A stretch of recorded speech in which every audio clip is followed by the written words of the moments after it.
I like it. Tales told by beans. I think it's simple and good. Here, let's try it out. Welcome to the BeansTalk podcast, where we will be breaking down our 18-month journey around the world and sharing experiences with those of you interested in anything travel. So pack your mental baggage and prepare to be transported through tales told by these two beans.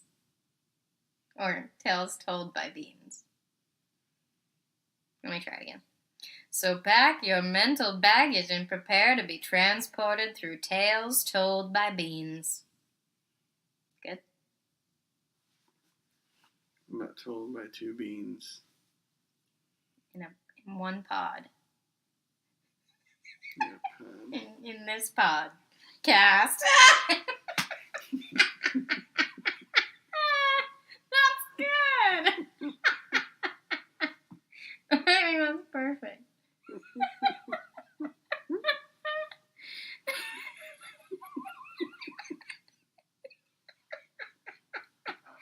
I think that's perfect.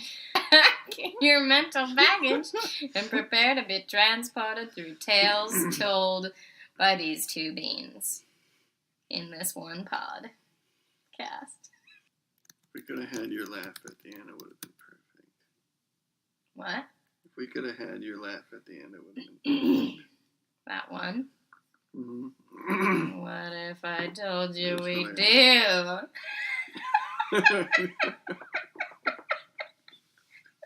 Gotcha. That little spike right there, that's probably the laugh.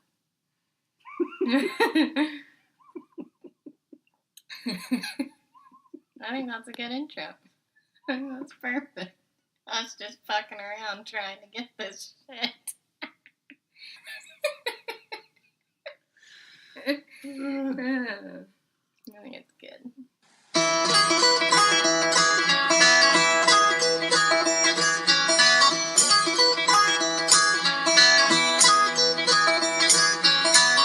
Hey guys, welcome to the BeansTalk podcast, where we talk about everything travel. Sharing first-hand travel advice and getting to the bottom of real-life experiences in the hopes to inspire you to get out there yourself.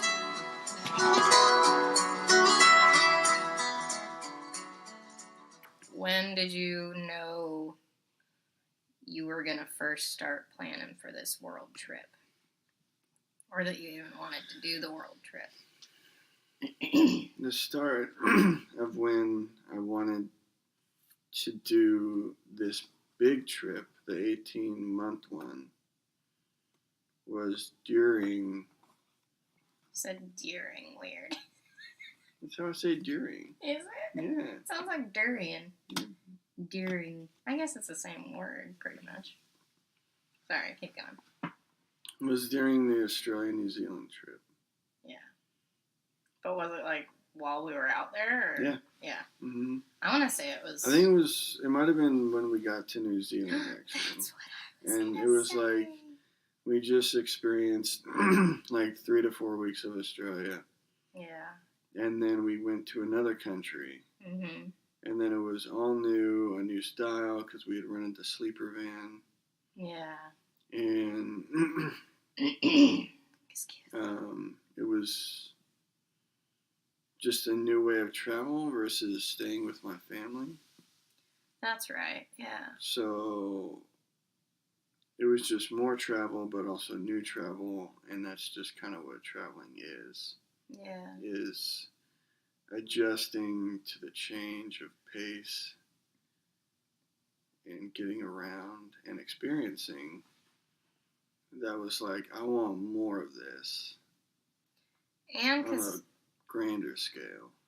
Yeah, I think it even, like what you were saying, even though we were in Australia for 3 weeks, which was awesome, we were with your family the whole time, so it was like The whole time. We had places to be and people to hang out with, Mm-hmm. and so it didn't really feel that scary or like adventurous. Which is fun in a sense of itself, but totally.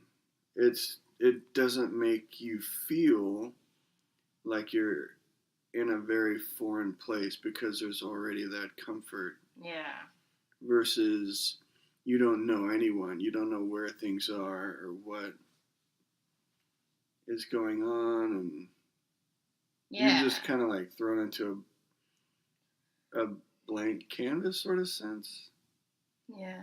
Where you kind of have to fill the void by yourself, and it's like a you're self-reliant.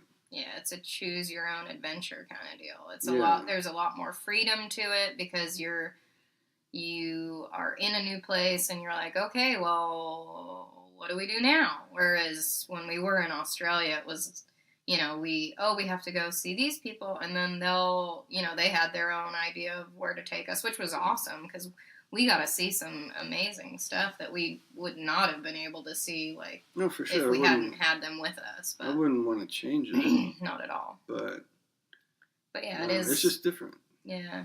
So yeah, I agree with you. I think when we did make it to New Zealand and we had this camper van and we were kind of out on our own and we were thinking, okay, well, where do we go? That felt like it sparked like this excitement of, oh my God, I could do this like for a long time, I think. Mm-hmm.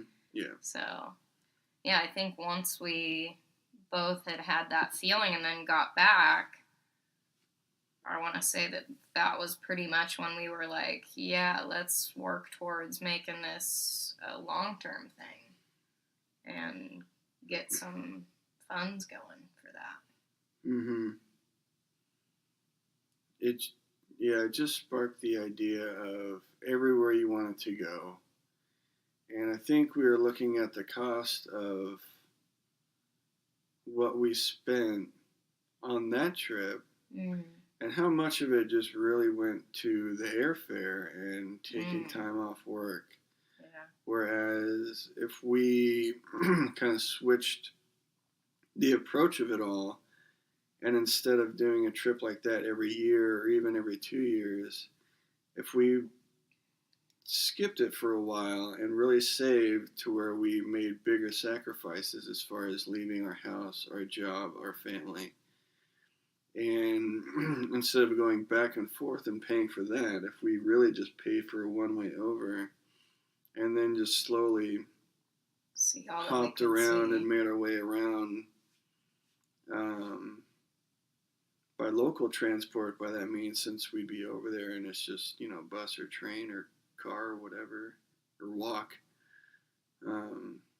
you could fit a lot more in a sense, as well as it'd be a different way of travel, even more so because you're gone for so long. It's so much different when you know when you're going to go back, when you know where you're going to go to and what you're going to see, what you have planned. But if you go there and you have no idea when you're going to go back home, if you are going to go back home even, and just the spontaneity and the approach of, or just the embracing of the unknown.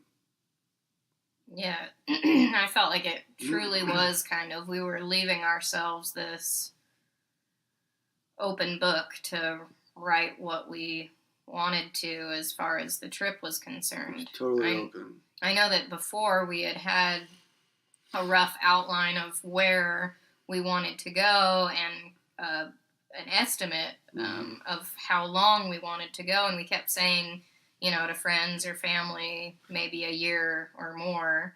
At least a year. At least a year, that's what we would say. And so I think that when we did start planning the outline, it changed several times. And I think that when we kept honing it down to, okay, we'll spend a few months here or a month here or a few weeks here and this there, we started limiting ourselves as to what we felt like we could see. And it became this really, like this hard juggling act. Like we didn't know, oh, well then how are we going to make this happen or how are we going to make that happen? So I think that when it came towards the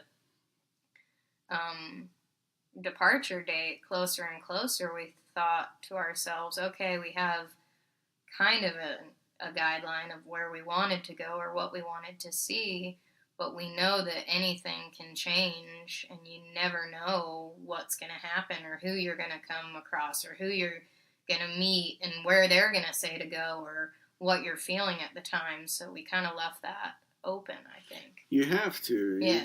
You really adapt and you learn to let things go and go with the flow. Yeah, for sure. Which is huge. It is, yeah. It creates more of a sense of freedom, I think, when you are traveling. And there were times where we would plan to meet, certain family members or friends who were going to be in the area where we were. And I think even the time crunch in that created some stresses along the way. But so, yeah, we kept a lot of stuff open. But as for the saving part of it, like, I don't think I could have ever done that without your guidance.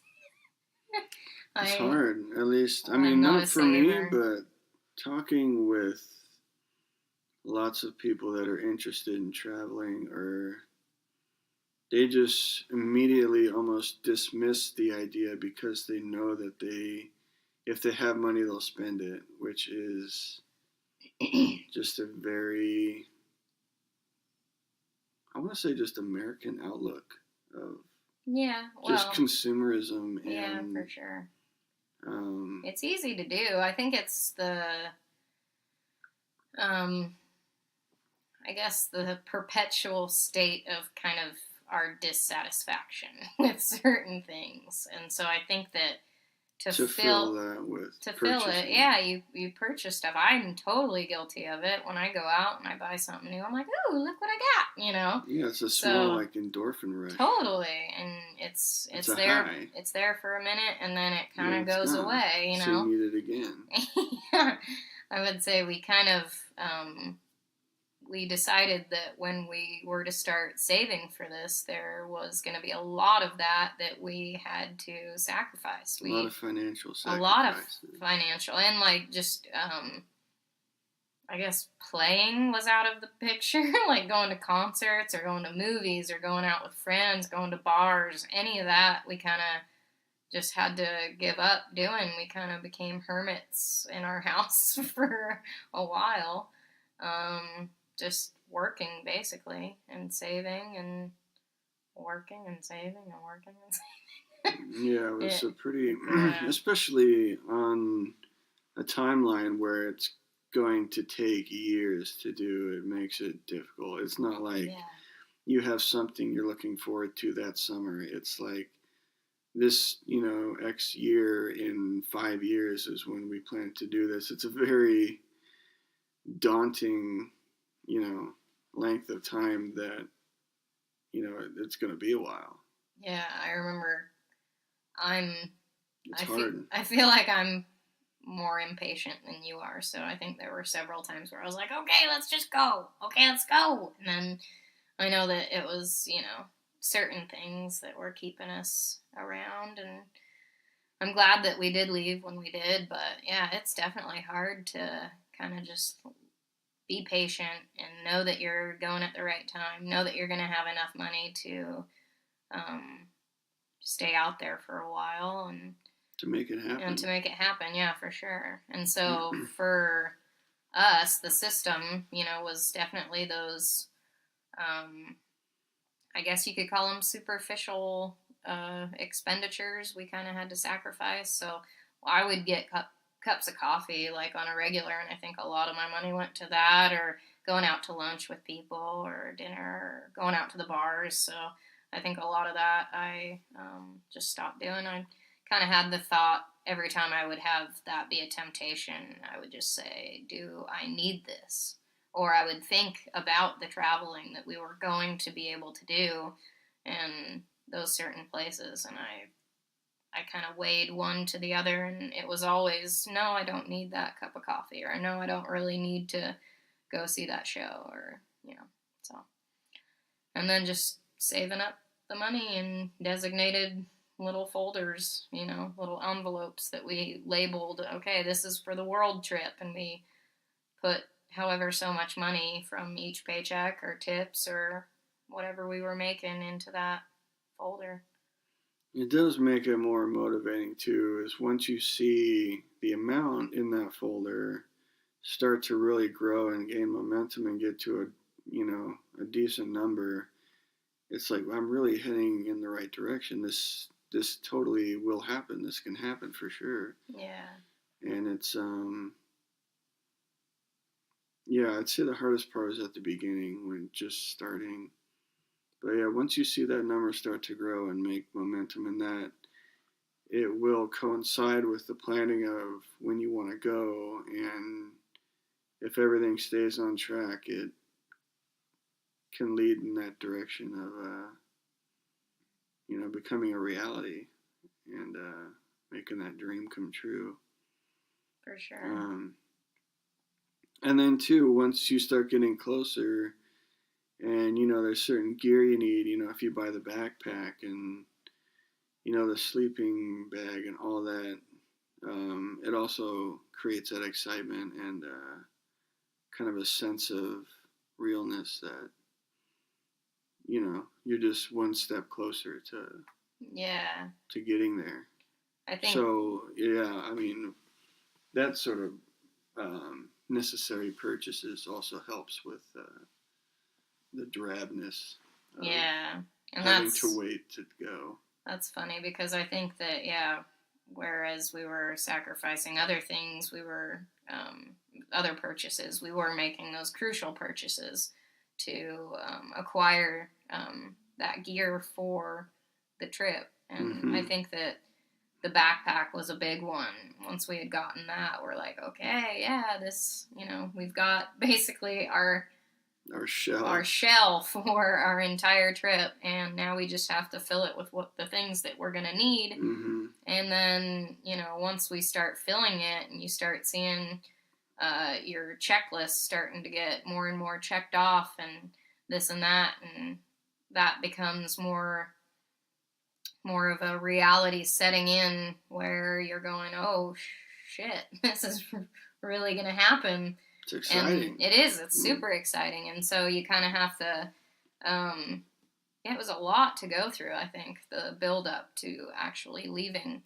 And the reality setting in to where you're going to be away from your friends and family for who knows how long. It was kind of an undetermined amount of time.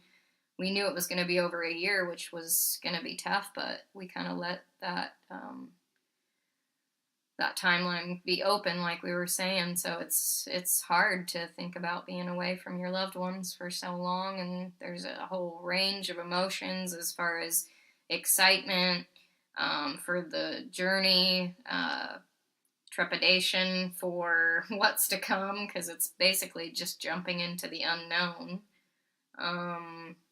Especially with not knowing how to do that. Yeah. When you go and do something like that, you don't know that side of you and how it's going to react or handle itself as far as taking care of yourself and just, making sure that I don't know, it sounds easy, but it's when it's in a different country and, people don't speak the same language. How are you going to communicate? How are you going to fend for yourself? If you are in a dangerous situation, how are you going to behave? Like, how are you going to deal with that stress? Right. The world's different out there than as far as our traveling has gone. Yeah. Prior to that big trip. Yeah, because we hadn't done a whole lot of traveling, to be honest, before we left for this trip. It's mostly just road trips around the States, which is, easy. Anyone can do. And I wouldn't even say around the States. We went to, the same corner in California on the coast and then back, and that was basically it. And then we had done 1 week down in Costa Rica, but that was like a guided tour thing that I took that we took with a company. That's totally different. And then I had been to Mexico maybe once or twice as a kid.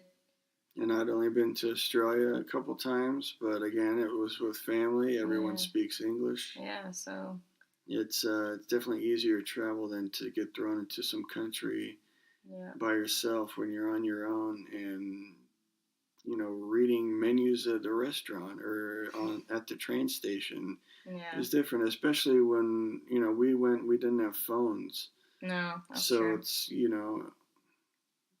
um, there's like the necessariness of trying to find a place with Wi-Fi and communicating that, and it really takes a lot of energy to try to communicate with others initially in a different language through hand signals and gestures, to try to use that as a form of communication when um, it takes a lot of focus. It's very energy Yeah. consuming. I don't want to say consuming, more. No, it does get draining though. I think that and it is a complete. You're opening yourself up to be vulnerable because you don't know what the reaction's going to be. You don't know how other cultures are going to act towards you when you're inexperienced. When you're like, oh, I've never done this before.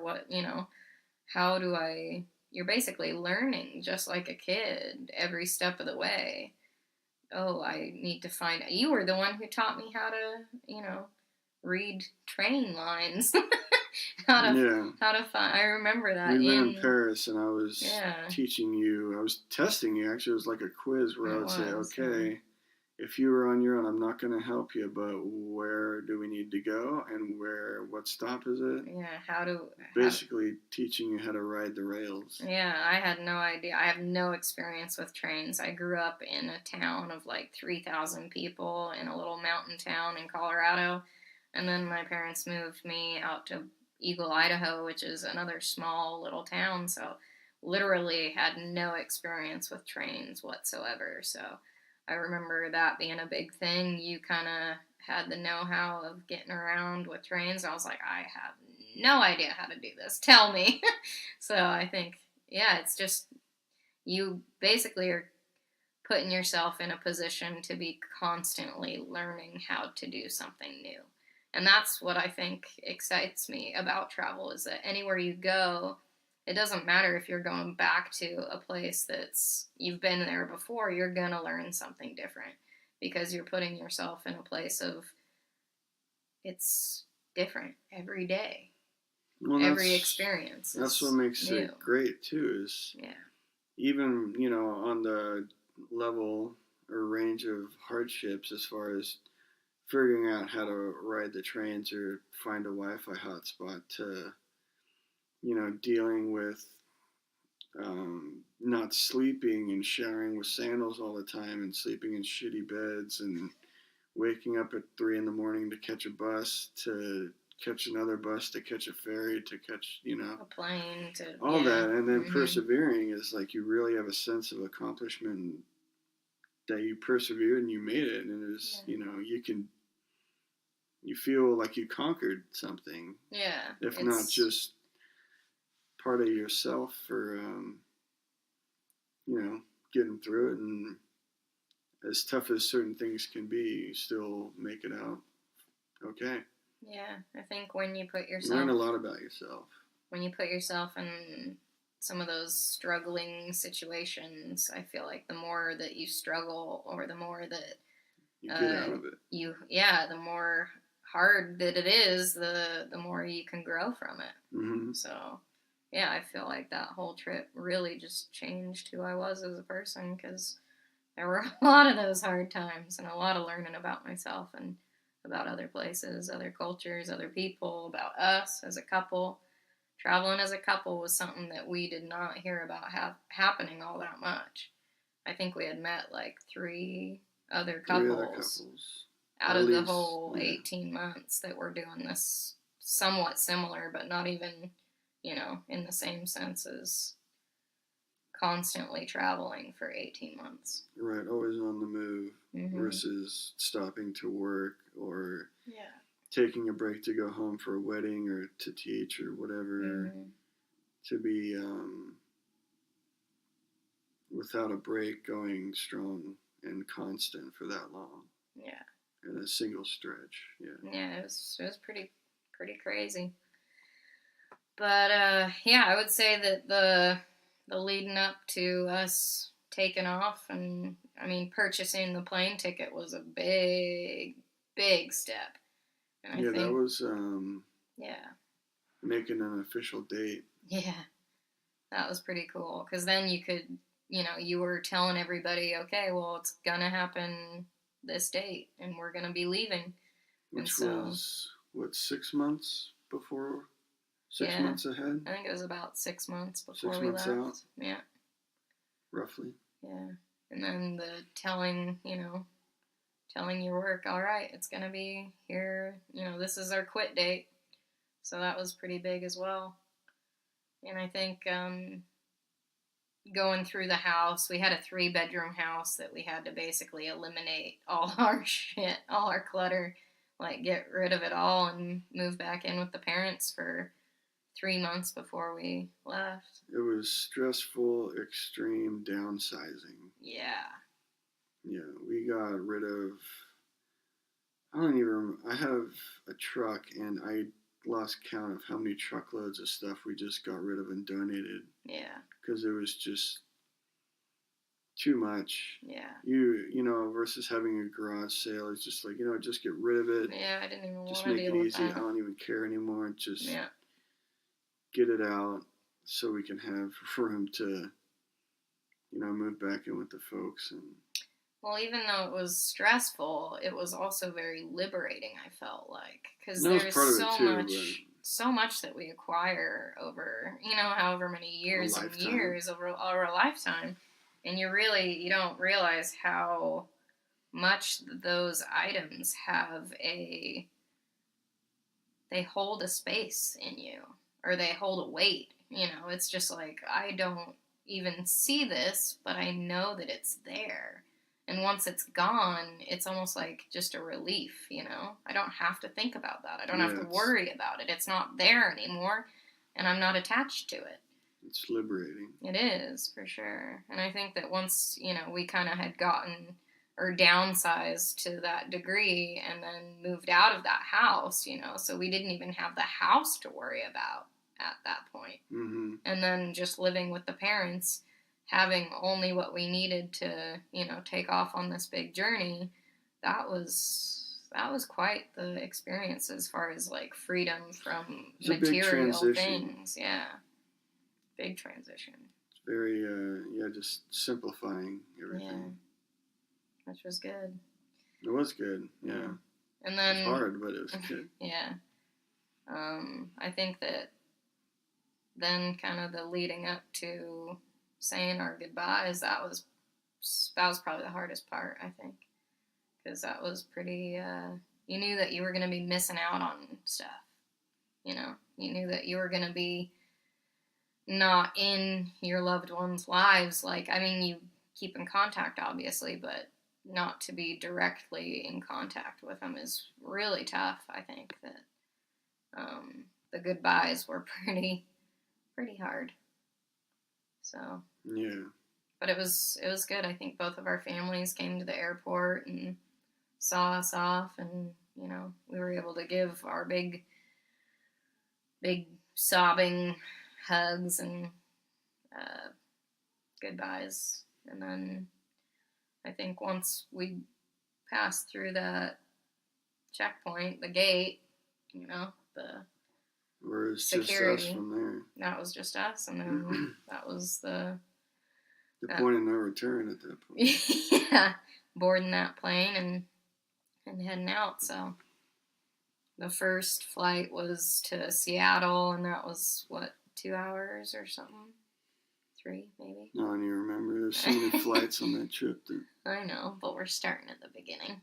Yeah, it's maybe an hour. A couple hours, and then we had a little layover in Seattle, not long. But then from there we flew to Iceland, Reykjavik. Mm-hmm. And that was a very quick transition of planes. That's true. But I was going to say that flight was probably one of the worst that we had. Because we were ignored by the service staff. They skipped us on water, on the snacks, on everything, and we weren't even like asleep. It was just like we were this one little lane or aisle in the middle of the plane that they had gotten up to us, and then they just jumped us and then kept going, and we're like, this is an 8-hour or 9-hour flight, and we are thirsty. We didn't even get water. We didn't get water. There wasn't a single meal. No. And like you'd think that we could just like jump up and go bug them and stuff, but I think that there was 1 or 2 people blocking us, so we were closest to the window, and I can't remember what it was about that, but I was just like, just get us there, let's go. I was just ready to be in Paris, so. But, yeah. And we probably just didn't want to bug them, and we didn't have the confidence to be like, excuse me, what the hell, you know? Yeah. It was this whole kind of... There's a lot going on that kind of kept us frozen, I think. Yeah. I even felt that when we landed in the airport in Paris. We were scared, I felt like. It was mostly like just, well, what do we do now? I know, but for me it was scary. It really, you hear about things and hear stories, but it's like once you're actually there and it's like, yeah. What, how do we do this? I can't read anything. Yeah. And I can't talk to people. Yeah. And I remember even once we got to the train station from the airport, I habitually reached in my pocket to grab my phone. I was just like, oh fuck, I don't even have my phone. Yeah. It was just a habitual, just really like a eye-opening moment of this is real. Yeah. Yeah. This is okay. Well, I think what are you gonna do though? You can't just hang out. You gotta make decisions. You gotta act. You gotta. Well, and that's what I'm saying. It's like you can do this, and that, and that's how you get around. But we didn't have the know-how. We didn't have the experience. No. So we were scared. We were just like, you're saying we can't talk to people? Yeah, we could talk to people. Yeah, we did talk to people. Feeling. That was the feeling. That initial like, I just shit. mean like well, far as like a language barrier. Exactly. Yeah, no, totally. And I get what you're saying, but we didn't know. We were fresh. We were brand spanking new. And the funny thing was that we sat probably in that little open spaced seating area of the train station. But we didn't even know it was the train station because you took the little flat escalator. What the hell do they call those? I don't know. Anyways, we took human conveyor belt. Yeah, the human conveyor belt through the airport out to this open area. And we're going, oh my gosh, how do we get into the city? How do we get there? And we're sitting there and we're like trying to connect to Wi-Fi. We're too scared to go talk to anybody about how to get to the train station. And literally, I think we turn around and we're like, oh my God, the train station's right there. And we're like, oh shit, okay. So then we like made our way to the ticket booth and it was kind of scary, like, oh, do you speak English? And like, can we get to here? And so you're so out of your element. It's and so out the of your fact that we hadn't had water for so long, we'd been on a plane for this long. Yeah. When we were flying, we literally saw the sun go down and it hung stagnant at like sunset level. Yeah. Didn't go beyond that, but then started to rise again. Yeah, literally. There was no night. Not sleeping. No water. It never got dark, so we were just super tired, dehydrated, hungry, and in this whole new, world. Mm-hmm. Basically. So there was a lot to, as well as you're carrying this heavy pack, and there's just a lot of factors that made it a very wow. Totally. Moment. And I think that once we had finally figured out what train, we were meant to be taking or how to get into the city center, we just decided to go, oh, okay, where's like the first place that we would want to go to? And I think we chose Notre Dame, so. And also it was just it was in the center of the city. Yeah. And it was a well-known place. Yeah. So it was I mean, we'd never been there before. It's our first time in Europe, but it, in a sense, was familiar just because you knew what it was. Yeah, yeah. Which helped. Yeah. And versus going to, I don't know where this is. It's in the city somewhere, but yeah, we hadn't. You know, you pop out and you see that, and you know you can see the Eiffel Tower, and it's like, okay, well, I know that this is where we're at least. Yeah, exactly. So you have a sense of, you know, location, I guess. We looked at a map, landmark. Okay, there we go. Boop. We're gonna go to Notre Dame. So, but I remember that that train ride was a decent amount of time to get into the city center. It took and a minute. I was almost falling asleep on that train ride because I was so exhausted. And I remember that there was a young boy. Do you remember him? Yes. How can I forget? I don't know. But he was, his mom was right next to him in a stroller. Or she wasn't. She was in the stroller and he was pushing her. That's exactly No. She had a stroller. And the kid was probably maybe like 8, 7? No, it was like 6 or something. Okay, well, 6. I don't know. But anyways, he kept looking at me and like making silly faces, and so I like kids and I like kind of playing back with them and stuff, so I would do a silly face back at him. And then I remember he flipped me off, and I was like, well, fuck you. I think I flipped him off back, so I was like, what the hell? And then he did the scariest thing that I've ever seen a kid do to me, and he goes like that across his neck with his one finger, and I'm going, what the fuck? It was some horror movie. It was horror movie-like. It's one of those things where I had no idea what to do. If a child does this, it's the scariest thing in the world. Oh my god. I mean, if a normal person would do it, I'd be like, that person's fucking crazy. But a little kid doing it to like, you? Do you even understand the concept of this motion? Yeah, where did you learn that? That is frightening. And why are you doing it? And why are you doing it to me? Like, I need to get off this train immediately. I can't remember what I did after that, because I just, like, burned a scar into my brain. Yeah, it was scary. But that was, I mean, I look back at it now and I just kind of laugh because of all the other shit that we've seen. It's not that bad. But it was like at that moment in time that was like fresh on the train, right when we're heading into this big city we've never been to, and I'm tired, I'm about to fall asleep. And this kid's like, I'm gonna kill you or you're gonna die by beheading. And I'm like, oh, holy shit, what have we gotten ourselves into? What is Europe? Yeah, and his mom's just like standing next to him with the baby in the stroller. She didn't know what he was doing. She didn't know, which is fine, but... Yeah, it was weird. But yeah, I think that really it set... Because even at that point, I was like, oh my god, this is weird, this is crazy. But I don't think it actually set in that we were in Europe until we walked outside of that...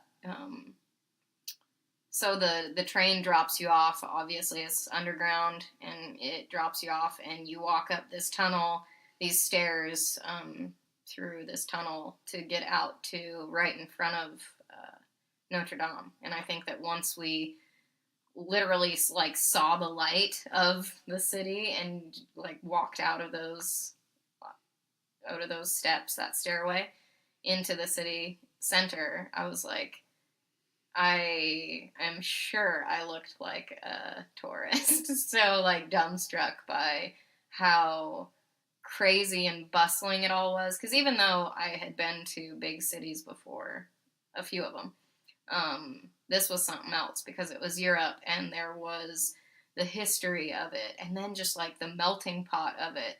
How many different languages were being spoken.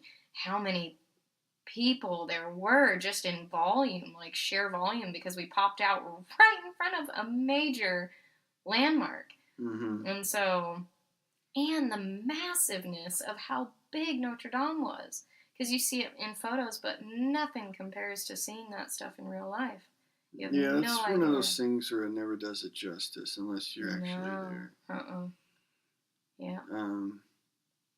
I remember trying to take a photo of you with it in the frame, and that was a struggle. because it was so tall, and like we were at the base of it, and I'm just like, how do I get you completely in frame? That's hard. Yeah, but that was pretty amazing. I would say that moment is definitely one of the times that stands out. You know, walking up those steps into a whole realm of travel. Yeah. New world. I think that's all we wanted to say on this podcast, isn't it? Is that number one? I guess so. Felt pretty good, though. Yeah. Touchdown! Whee! Yeah, cool. So that is our first podcast, and we want to do many more to come, just kind of following from where we left off. So yeah, I think we have 18 and a half months worth of content, which that was day one. we definitely found our groove. Yeah. Eventually. Yeah, over 4 continents and close to 30 countries. So yeah, we walked. We definitely acquired tips, tricks, and have tons of advice, which we'll get to as we plow through our journey. Yeah. Kind of start to finish. That was just the beginning. So. I'd say, do you want to mention just a couple little highlights? Of what's next or what? No, just like what we did. We could say we walked the Camino de Santiago. 2 different routes. 2 different routes. We went to England, Ireland. Had some great experiences there. I think basically it was like 5 months-ish in Europe before we made our way to Southeast Asia for 4.5 months. Yeah. Made our way to Australia for 2 months. Mm-hmm. Over to Africa then for 6 weeks. 6 weeks, I think. And then back up into Europe for another 5 months. Yeah. So, 18 and a half months all in all. Yeah. What we talked about now is basically the pre-trip situation, and then the first, I think we were in Paris for 2 weeks. Yeah, 2 weeks. 2 weeks? Mm-hmm. Yeah. I was trying to think, because there's snorkeling or scuba diving at the Great Barrier Reef. There's swimming with sharks, great white sharks in Africa. We went on a safari in Zimbabwe.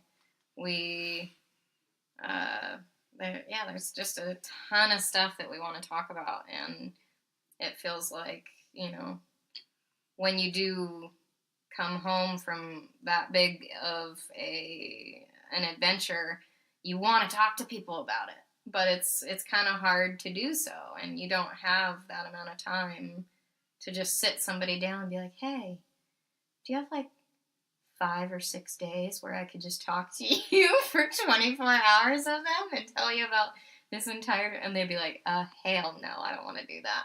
I wouldn't even want to do that. No. But for us, it's like we want to tell people about our journey. We want to talk about it, and as well as give advice and for sure, kind of in a sense of what to expect slightly, and maybe some advice. Yeah. Or just try to inspire people to want to get out there and travel, because honestly, even though we're going to be telling you, certain stories that they might have been scary at the time, like, it's not that scary of a world out there. So I think that the more that you hear about our experiences, I think that maybe the more comfortable you might become with traveling in general and maybe getting out there yourself. So we hope to inspire, people to do the same. Not the exact same, but it'll never, even if we tried to redo it, it wouldn't be the exact same. It would never be the same. But yeah, so that is our show. Thanks for listening. Thanks so much, guys. Till next time. Yeah. we'll talk to you later. How do I shut this off? And end. All right, guys, that was our first ever podcast with BeansTalk, and we thank you for joining us. I want to say that it is only going to get better from here on out. We do realize after going back and listening to it, there were quite a few throat clears and possibly some burps that I had to edit out, but we do appreciate your patience, and we want to ensure you that the quality is only going to get better, the stories are only going to get better, and honestly, this is quite the journey, and we're super excited to tell everybody about our travels and what we learned from them, and hope to inspire some of you to get out there and see some of this beautiful world yourself. So if you enjoyed this podcast, please give us some feedback, either through our Facebook, or we are going to get our YouTube channel up and going here pretty soon. We also have the website, trailofbeans.com. You can check that out. And yeah, there's just a ton of ways for you to get in touch with us. We do accept emails, which is trailofbeans@gmail.com. We would really like to hear some of your guys' feedback. And yeah, we are super excited to be doing this and hope that you are excited to hear about it. So I just want to wish you all a great day and let you know that there are going to be more episodes to come. So sit tight and enjoy the ride. All right, see you guys. Bye.